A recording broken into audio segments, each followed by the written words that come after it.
Hello, my dear kids. How are you all? I hope that you are doing well.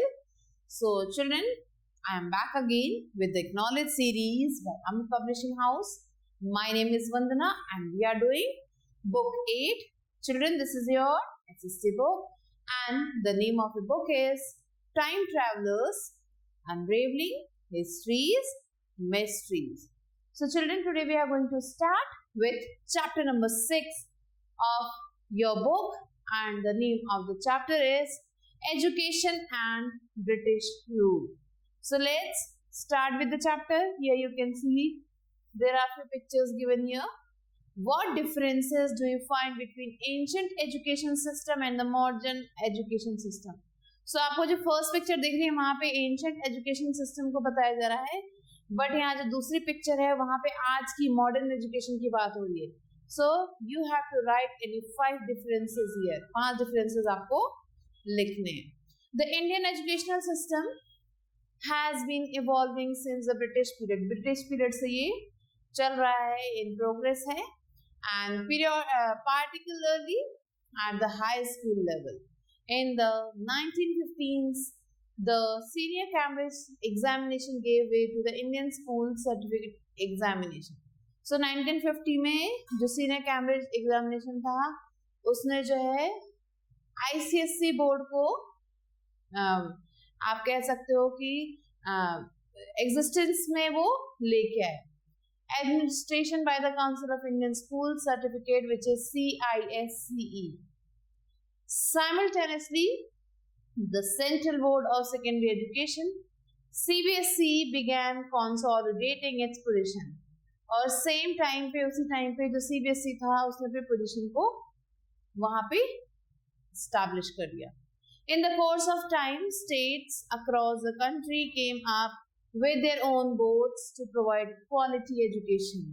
और उसी time पे जो state थे पूरी कंट्री के आसपास उन्होंने अपने खुद के बोर्ड्स को बनाया जो अच्छी क्वालिटी एजुकेशन प्रोवाइड कर रहे थे. Pre colonial education prior to the available of the British in India, education was normally imparted by religious functionaries.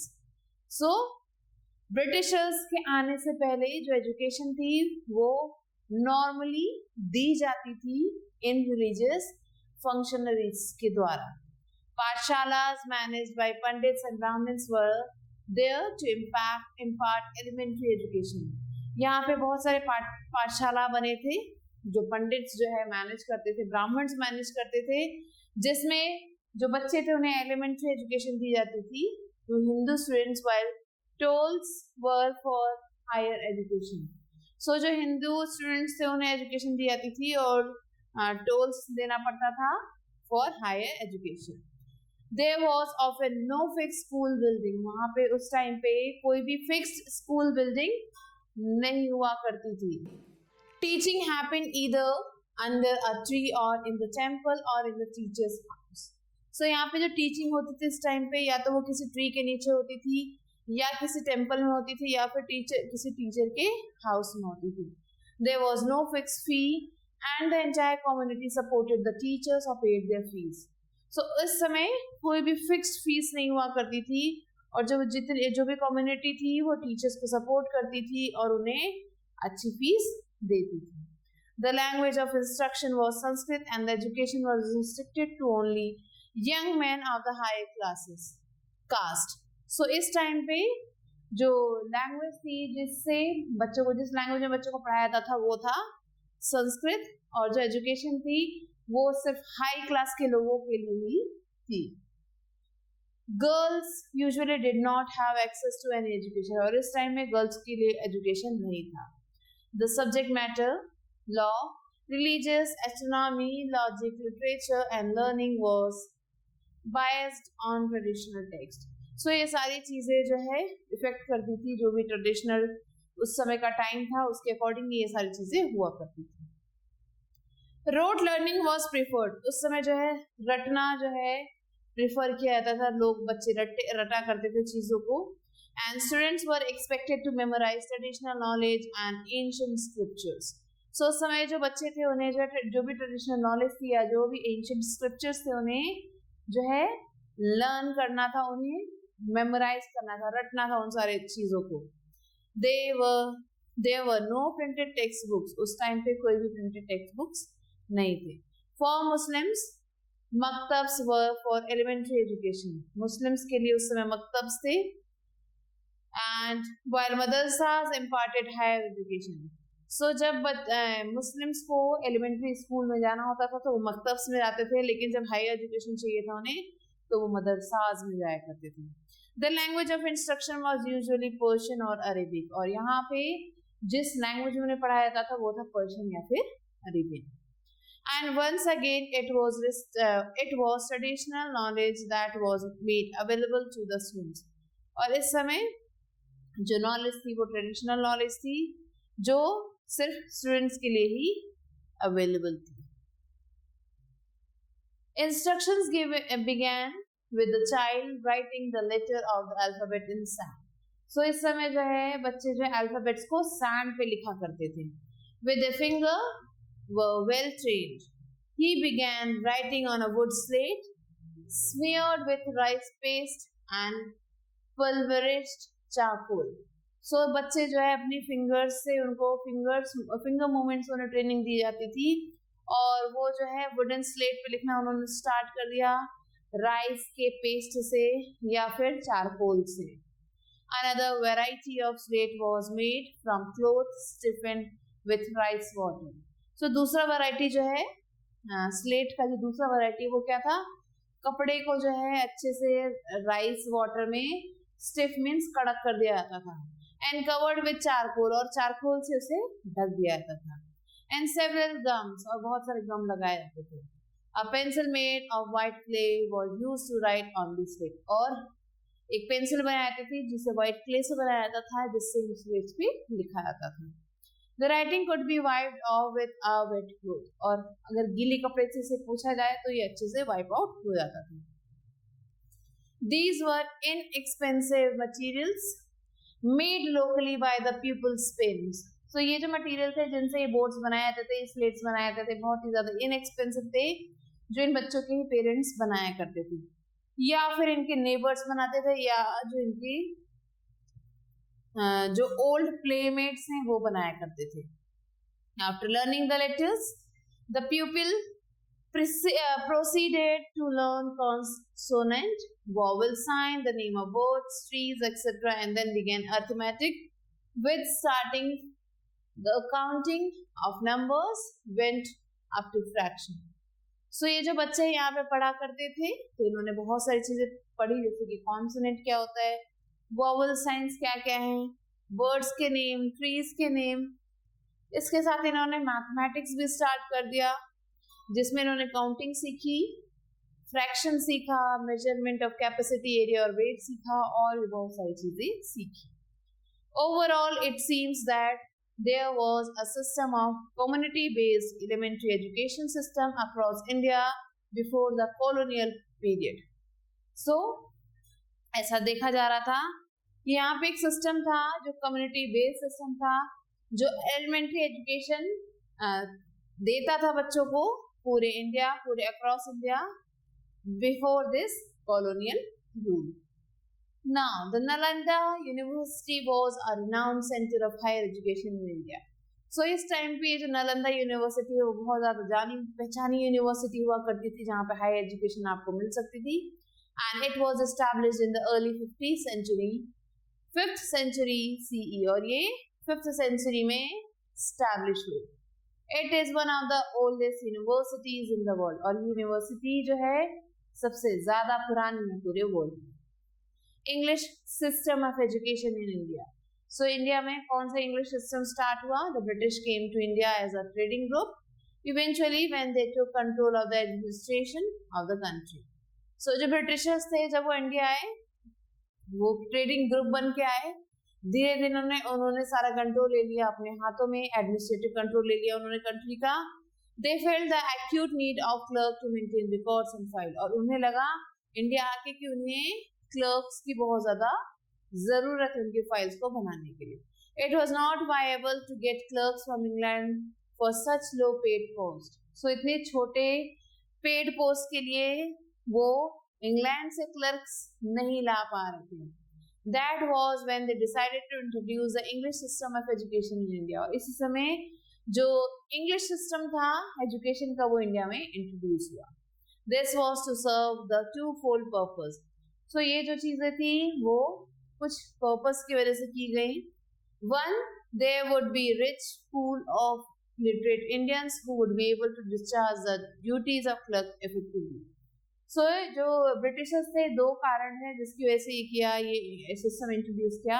पहला था कि उन्हें क्लर्क्स मिल जाएंगे जो पढ़े लिखे क्लर्क्स होंगे कम पैसे में, और दूसरा था by being introduced to English system of education Indians would be able to relate more to British ways of life and conduct. दूसरा था कि ब्रिटिशर्स का जो वे ऑफ लाइफ है वो इजीली समझ पाएंगे. So the East India Company created an education system aimed to the acculturation of Indians to European attitudes through the teaching of English. तो यूरोपियंस ने ये जो ब्रिटिशर्स थे इन्होंने इंट्रोड्यूस किया ये सिस्टम जिसमें इंग्लिश इन्हें जो है सिखाई जाती थी. Schools that were previously set up were forced to adhere to the colonial government curriculum. So जो स्कूल थे पहले उन्हें जो है बोला गया कि जो हमारा जो नया रूल है, जो हमारे इंग्लिश गवर्नमेंट के जो रूल्स हैं, जो करिकुलम है उसके अकॉर्डिंग आपको पढ़ाना है. The Calcutta Madrasa was established in 1781. तो 1781 में ये कैलकाटा मद्रास स्टार्ट हुआ by Warren Hasting and the Banaras Sanskrit college in 1791 by Jonathan Duncans. So ये जो कलकत्ता मद्रास जो है इसे एस्टैब्लिश किया गया था 1781 में. वेरेन हेस्टिंग ने इसे एस्टैब्लिश किया था, और बनारस संस्कृत जो कॉलेज था वो एस्टैब्लिश किया था 1791 में Jonathan Duncan. Christian missionaries also started opening English medium schools. और ये जो क्रिश्चियन मिशनरीज थी ये भी अब इंग्लिश मीडियम स्कूल्स को इन्होंने ओपन करना स्टार्ट कर दिया था. Orientalist versus Anglicist. The Charter Act of 1813 made the provision for encouraging Indians to study the modern sciences in India. So ये जो चार्टर था 1813 का, इसने जो है बहुत सारे प्रोविजंस बनाए गए जिसमें एंकरेज किया गया इंडियंस को ताकि वो मॉडर्न साइंस को पढ़ें. The act made the East India Company set aside a sum of rupees 1 lakh for the purpose of education. So इस एक्ट में जो ईस्ट इंडिया कंपनी थी उसने 1 लाख रुपीस लगाए थे एजुकेशन के पर्पस के लिए. However, the amount was not utilized until two groups emerged with different views on the content and the medium of instructions. So ये जो आइडिया था, ये जो अमाउंट था वो यूटिलाइज नहीं हुआ क्योंकि दो नए ग्रुप आ गए थे जिनके डिफरेंट व्यूज थे इस कंटेंट पे और मीडियम ऑफ इंस्ट्रक्शंस पे. They were the Anglicists and the Orientalist. What are Anglicist? The team insisted on English being used as a medium of instruction, and the team was led by Lord Macaulay. So Lord Macaulay ने बोला कि English जो है medium होना चाहिए instruction का, English में ही सिखाना चाहिए सब कुछ. What were the Orientalists? H.P. Prinsep supported the traditional learning and the use of vernacular language such as Sanskrit, Arabian and Persian. तो प्रिंसेप एस.टी. प्रिंसेप ने बोला कि संस्कृत, अरेबिक और इन लैंग्वेजेस में जो है एजुकेशन मिलनी चाहिए. Finally the Anglicist views were accepted and Lord Macaulay wrote the Macaulay's Minute, which became the basis of the 1835 Act passed during the period of William Bentinck. So जो Anglicist हैं इनका जो idea था वो पसंद आया ब्रिटिशर्स को, और इसे जो इनका जो वे था उसे एक्सेप्ट किया गया. तो इसके बाद लॉर्ड मकॉले ने मकॉलेज मिनट लिखा. And after this act English education was formally introduced in India. और इस एक्ट के बाद जो इंग्लिश एजुकेशन था वो इंडिया में इंट्रोड्यूस कर दिया गया. In 1844 A law was passed which restricted the government jobs only to those who had knowledge of English. So जब 1844 आया तो उस समय जिन लोगों को नॉलेज थी इंग्लिश की सिर्फ उन्हीं जॉब मिल सकती थी, गवर्नमेंट जॉब मिल सकती थी, ऐसा रेस्ट्रिक्शंस लगा दिए गए. Woods Dispatch. The East India Company was granted the right to trade in India by an act of the British Parliament. So जो ईस्ट इंडिया कंपनी है उसे जो कुछ ग्रांट मिला राइट टू ट्रेड का इंडिया में by the act of British parliament के एक्ट के द्वारा, and this is known as the East India Company act, और इसे ही ईस्ट इंडिया कंपनी एक्ट कहा जाता है, और द चार्टर एक्ट. अब the British parliament exercise control over the East India Company. जो ब्रिटिश पार्लियामेंट था उसने अपना पूरा कंट्रोल जो है ईस्ट इंडिया कंपनी के द्वारा इस एक्ट में दे दिया. After every 20 years, a new charter act was issued to the company by the British government. और हर 20 साल में इस charter act में changes होते थे. In the charter, which is known as the Charter Act in 1813, a sum of rupee 1 lakh was sanctioned for the development of education in India. So इस charter के according जो है 1 lakh rupees जो है education के नाम पे, development of education के नाम पे दिया जाता था. The Charter Act of 1833 increased the sum to 10 lakh. और जब 1833 का चार्टर आया तो उस समय ये अमाउंट बढ़ के 1 लाख से 10 लाख तक पहुंच गई. In 1853 the company charter was reviewed in the British Parliament. British Parliament में इसको फिर से रिव्यू किया गया, and it was then felt that there had to be permanent and comparative education. So उस समय लोगों को लगा कि जो है permanent और comprehensive एजुकेशन होना चाहिए, एजुकेशन पॉलिसी होना चाहिए इंडिया में.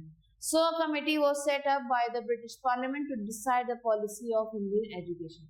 सो एक कमिटी बैठाई गई जिसने डिसाइड किया क्या क्या पॉलिसीज होनी चाहिए इंडियन एजुकेशन की. The committee thoroughly studied the contemporary India education system and the role that the company played. So company का क्या रोल था और इंडिया में क्या एजुकेशन सिस्टम था उसे रीड किया गया अच्छे से. The president of the company's board of control was Sir Charles Wood. और इस समय Sir Charles Wood जो है यहाँ के प्रेसिडेंट थे. He declared this education policy on 19 July 1854. 19 जुलाई 1854 को इन्होंने इस एजुकेशन पॉलिसी को डिक्लेयर किया. It therefore is known as Wood's Dispatch, और इसे इसलिए Wood's Dispatch कहा जाता है. The Woods Dispatch made provision for a systematic method of education from the primary to the university level. So ये जो Woods Dispatch था, ये इसने जो बहुत सारे प्रोविजन बनाए थे, एक सिस्टमैटिक मेथड को एस्टैब्लिश किया गया था एजुकेशन के लिए प्राइमरी से लेके यूनिवर्सिटी लेवल तक. What was the aim of Woods Dispatch? अब क्या क्या एम थे इस एक्ट में? To raise the intellectual standard and mental development of Indians. So इस एक्ट के अकॉर्डिंग जो इंटेलेक्चुअल स्टैंडर्ड था या जो मेंटल डेवलपमेंट था इंडियंस का उसे बढ़ाना. To introduce the western system of education and science to Indians and to promote their material prosperity. So इनका मानना था कि जो वेस्टर्न एजुकेशन सिस्टम था उसे जो है यहाँ के लोगों को पढ़ाया जाए, इंट्रोड्यूस किया जाए, और and science to Indians and to promote their material prosperity.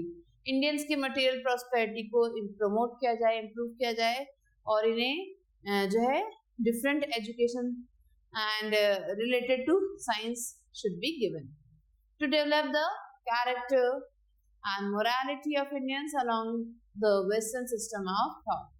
सो अब यहाँ पे जो इनका थर्ड पॉइंट है वो कह रहा है ये चाहते थे कि जो जैसा ये वेस्टर्न सिस्टम में ये लोग रहते हैं, जो इंडियन के थॉट्स हैं, इंडियंस की जो थॉट हैं वो भी उनकी तरह ही बन जाए, उनका कैरेक्टर और मोरालिटी एकदम उनकी तरह ही हो जाए.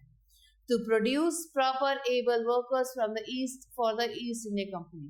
इनका मेन मोटिव था कि ईस्ट इंडिया कंपनी के लिए प्रॉपर वर्कर्स को ये बना पाए. To achieve these aims, the Woods Dispatch made the following recommendations. So इन सारी चीजों को अचीव करने के लिए Woods Dispatch ने कुछ recommendations दिए. क्या थे? Let's read. The dispatch drew special attention to the government attention of the government to the importance of placing the means of acquiring useful and practical knowledge within reach of a great mass of people.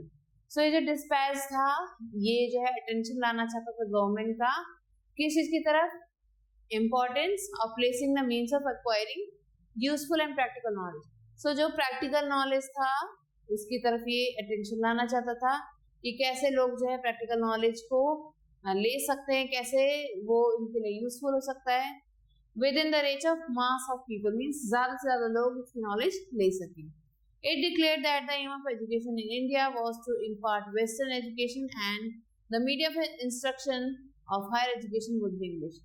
इनका यह मानना था कि ये जो भी चीज़ इन्हें सिखाई जा रही हैं वो वेस्टर्न एजुकेशन सिस्टम सिखाया जा रहा है इन्हें, और जो भी चीज़ें सिखाई देंगे वो इंग्लिश में ही सिखाई देंगे. इनका जो मीडियम ऑफ इंस्ट्रक्शन होगा वो इंग्लिश होगा. However, it also emphasized the importance of vernacular languages. इसके साथ ये अलग अलग लैंग्वेजेस को भी सिखाना चाहते थे.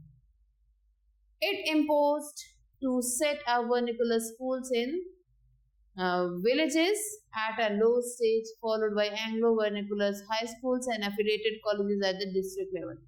So ये 3 लेवल पे स्कूल्स को स्टैब्लिश करना चाहते थे. पहला जो था लोअर स्टेज पे ये चाहते थे कि वर्नाकुलर स्कूल्स बने, और फिर जब थोड़ा हाईएस्ट स्कूल्स बने जो एंग्लो वर्नाकुलर लेवल पे बनेगा, और जो तीसरा स्कूल है वो डिस्ट्रिक्ट लेवल पे बने जिसमें अफिलिएटेड कॉलेजेस होंगे. It propose the formation of the department of public instruction under the charge of the director in each province. So इसने प्रपोज किया था जो डिफरेंट डिपार्टमेंट्स थे उसके फॉर्मेशन को इन्होंने स्टार्ट किया था ऑफ पब्लिक इंटरेस्ट, और under the charge of director in the each province. So each province के अंदर एक डायरेक्टर था जो इस तरह के डिपार्टमेंट को संभालता था. Universities in the model of London university. So जैसे लंदन यूनिवर्सिटी है वैसे यहाँ पे भी यूनिवर्सिटीज बनाई जाए. were proposed to be set up in the Calcutta, Bombay and Madras. So इन तीनों जगहों पे ऐसी ही यूनिवर्सिटी बननी चाहिए. It mentioned the need of vocational training and set up a technical training institute included teachers training institute. So ये चाहते थे कि vocational training centers बने और technical training institutes बने और जो है teacher training centers भी बने. The University of Bologna, founded in 1088 in Italy, was the first university and the oldest in the Western world. By the 12th and the 13th centuries, it had become the principal center for studies in civil and canon laws and attracted students from all over Europe. Now, children, let's learn what was the National Council of Education. So many Indians were educated in English medium schools and colleges. So बहुत सारे Indians को यहाँ पे admission मिला, इन्हें पढ़ाया जा रहा था. This made them more aware about what was happening in the rest of the world. जिसकी वजह से बाकी दुनिया में क्या चल रहा है उनके बारे में उन्हें और information मिलने लगी. They got to know about great Western thinkers who talked about the equality of humans and the freedom of nations. इन्हें Western thinkers के बारे में पता चला जो फ्रीडम की बात करते थे या ह्यूमंस की इक्वालिटी के बारे में बात करते थे. This stirred a nationalistic spirit in the minds of the educated people. और धीरे धीरे ये जो educated people थे इनके दिमाग में nationality spirit जो है बढ़ता चला. Soon the country witnessed popular uprising in the form of Swadeshi and boycott movements. So स्वदेशी और boycott movement जो है start किया गया कंट्री में, लोगों ने इसे स्टार्ट किया. Indians stopped going to English medium schools and colleges in mark of their protest. So ये जो Indians थे वो English medium schools में जाना उन्होंने बंद कर दिया, इन colleges में जाना बंद कर दिया क्योंकि वो इनके खिलाफ प्रोटेस्ट कर रहे थे. On 16 November 1905, a few eminent nationalists including Rabindranath Tagore, Aurobindo Ghosh, Raja Subodh Chandra Malik and Brajendra Kishore Roy Chaudhary met up to discuss the idea of a National Council of Education. So 16 नवंबर पे कुछ nationalist थे, eminent nationalist थे India के, जिन्होंने जो है ये जो आइडियाज थे उनके ऊपर डिस्कशन की जो नेशनल एजुकेशन पॉलिसी के थे. नेशनल काउंसिल ऑफ एजुकेशन के थे. In the meeting held a few months later, Subodh Chandra Malik pledged 1 lakh rupees for the foundation of the National University in Bengal.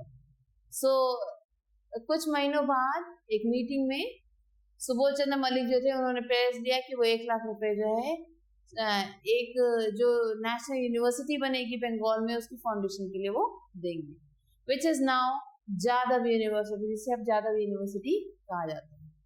The objective in setting up the institution was to challenge the British rule over education by offering education to the mass of national lines, on national lines and under national control. So इस university को establish करने का जो main objective था कि जो Britishers हैं उनके जो एजुकेशन सिस्टम था उसके खिलाफ जो है लड़ा जा सके और नेशनल लाइंस और नेशनल कंट्रोल को स्टैब्लिश किया जा सके. राश Bihari Ghosh was appointed the first president of the university. और जो ये थे राश बिहारी घोष, इन्हें जो है यूनिवर्सिटी का पहला प्रेसिडेंट नियुक्त किया गया. Now what is Nai Talim? When education was undergoing a change in India, जब एजुकेशन जो है एक चेंज के अंदर गया इंडिया में, Mahatma Gandhi advocated a new system of education. Mahatma Gandhi ने एक नया सिस्टम एस्टैब्लिश किया एजुकेशन का. This was known as a नई तालीम सिस्टम. इसे नई तालीम सिस्टम कहा जाता है. This system visualized a new form of learning as against the conventional education system. और ये जो सिस्टम था इसने विजुअलाइज किया एक नए एजुकेशन सिस्टम को, नए फॉर्म को एस्टैब्लिश किया, which compartmentalized formal education and real life. जिसने इस फॉर्मल एजुकेशन और रियल लाइफ को जो है जोड़ दिया.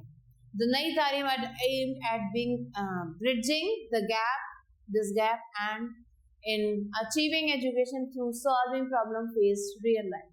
So ये जो नई तालीम थी इसके थ्रू जो भी एजुकेशन था प्रॉब्लम सॉल्विंग और रियल लाइफ दोनों को जोड़ रहा था. What was the objective of the नई तालीम? Though to provide instruction and training in such branches of learning that would promote a careless and casteless society. So इसका जो मेन काम था वो था इंस्ट्रक्शन प्रोवाइड करना, ट्रेनिंग प्रोवाइड करना सारे ब्रांचेस को जो प्रमोट करते हैं क्लासलेस और castless society. To carry out research and dissemination knowledge. So ये इनका जो मेन फोकस था वो रिसर्च को कैरी ऑन करना and to function as the center for extensive work leading to integral rural development. So इनका काम था फंक्शन करना as a center of extensive work, center of extensive work की तरह फंक्शन करना, leading to integral rural development, जो rural development को integrate करता था. Now beginning of the modern education, Aligarh and Baroda. So कैसे अलीगढ़ और बड़ौदा में modern education start हुआ, that we are going to learn. Here, the first we are going to learn about Aligarh. In Aligarh, Western education began largely due to the effort of Sir Syed Ahmad Khan, a reformer who wanted to modernize the Muslims. So, Aligarh में जो Western education system start हुआ, sir Syed Ahmad Khan की वजह से, जो चाहते थे कि जो मुस्लिम से उन्हें वो मॉडर्नाइज हो सके. And he established English medium schools. उन्होंने ही इंग्लिश मीडियम स्कूल्स को स्टार्ट किया. He also set up the scientific society at Aligarh to encourage rational thinking. उन्होंने साइंटिफिक सोसाइटी को भी सेट किया अलीगढ़ में, जो एनकरेज करता था rational thinking. In 1875, Syed Ahmad Khan established the Mohammedan Anglo-Oriental College at Aligarh. So 1875 में इन्होंने ये कॉलेज एस्टैब्लिश किया अलीगढ़ में, which later became the Aligarh Muslim University, जिसे बाद में अलीगढ़ मुस्लिम यूनिवर्सिटी के नाम से जाना जाने लगा. In this institution, he introduced technical education along with study of art, science, and the medium of instruction was English. So इस यूनिवर्सिटी में इन्होंने आर्ट्स और साइंस सिखाया, टेक्निकल एजुकेशन सिखाया और साथ में इन्होंने इनका जो मीडियम ऑफ इंस्ट्रक्शन था वो इंग्लिश था. ये you can see the picture of Aligarh Muslim university. Now let's learn about Baroda. in the princely state of Baroda, now Vadodara, अब इसे वडोदरा भी कहा जाता है.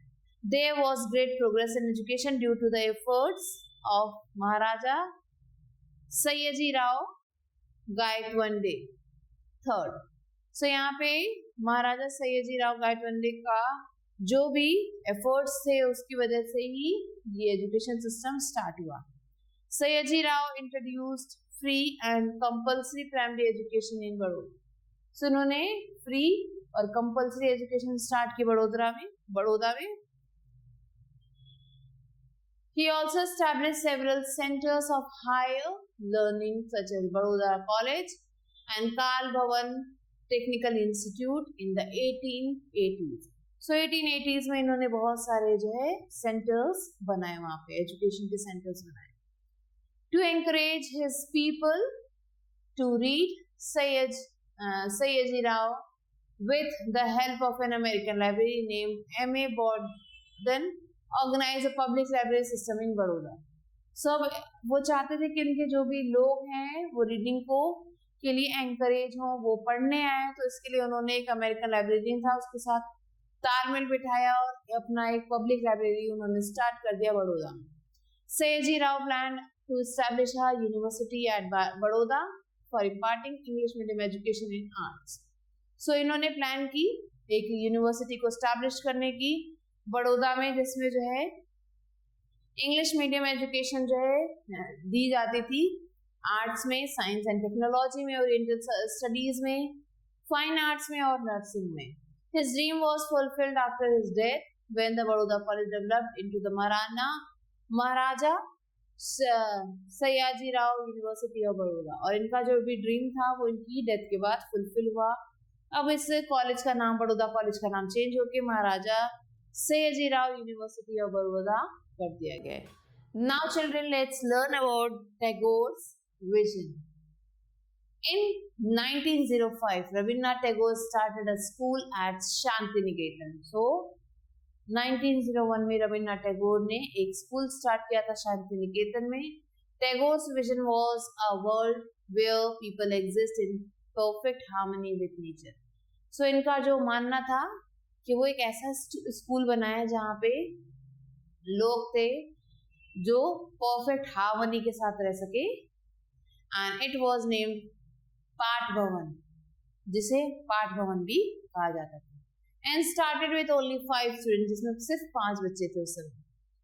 Open air education and as opposed to being clustered with 4 walls of classroom became a reality here.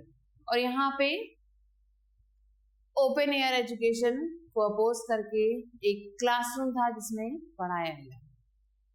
It was a school based on his ideals with a central premise that learning is a natural in the natural environment would be more enjoyable and fruitful. So इनका जो मानना था, ये एक ऐसा school था जहाँ पे एक सेंट्रल प्रेमाइस था और इनका मानना था कि अगर हम एजुकेशन को एनवायरनमेंट में लेते हैं तो जो है ज़्यादा अच्छा हो सकता है और ज़्यादा enjoyable भी हो सकता है. After he received the Nobel Prize, the school was expanded into an international university and renamed as विश्व भारती. सो इन्होंने इस यूनिवर्सिटी का नाम विश्व भारती रख दिया. Here you can see Rabindranath Tagore is sitting and he is imparting education in Shantiniketan. Tagore envisioned a center of learning which would have the best of both the east and the west. So इनकी जो centre of learning थी वो east और waste दोनों के भी बारे में सिखाती थी. And the university embodied this principle. और जो इनकी यूनिवर्सिटी थी वो इस प्रिंसिपल को भी मानती थी.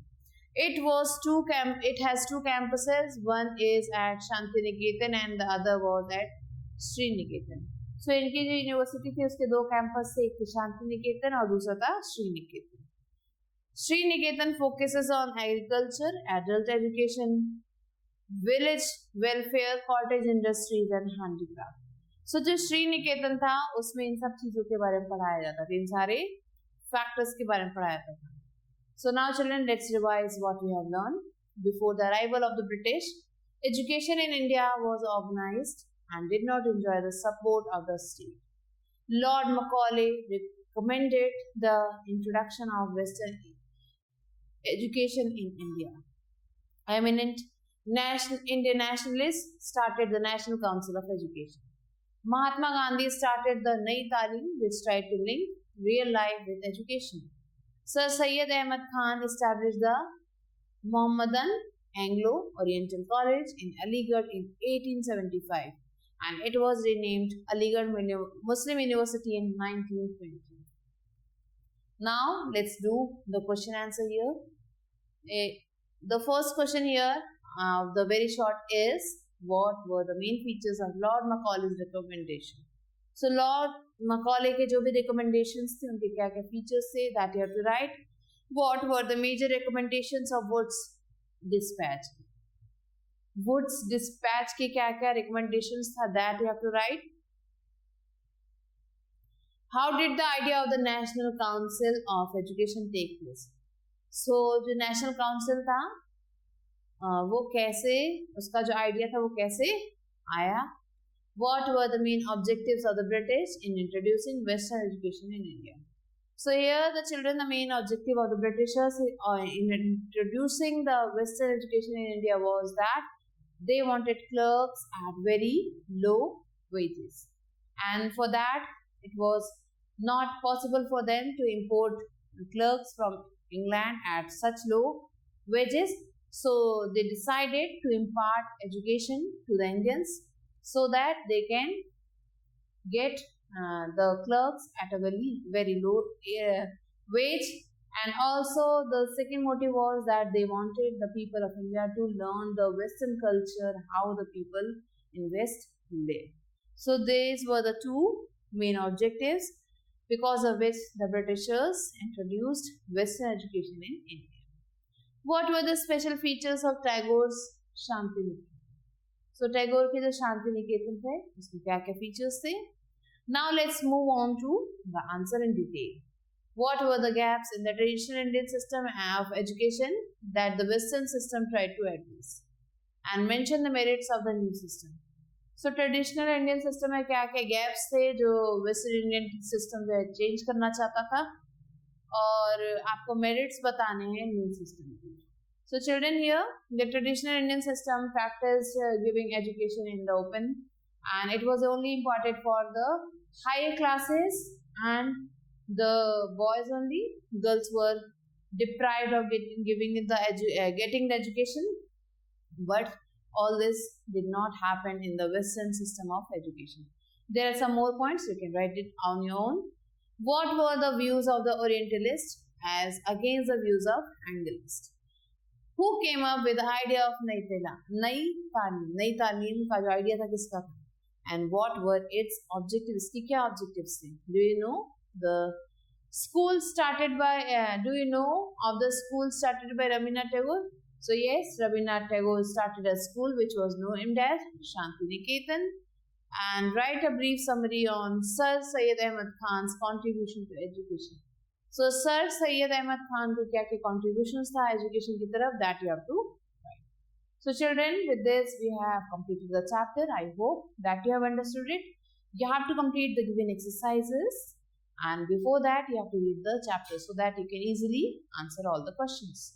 I'll be meeting you soon with a new video. Till then, stay later.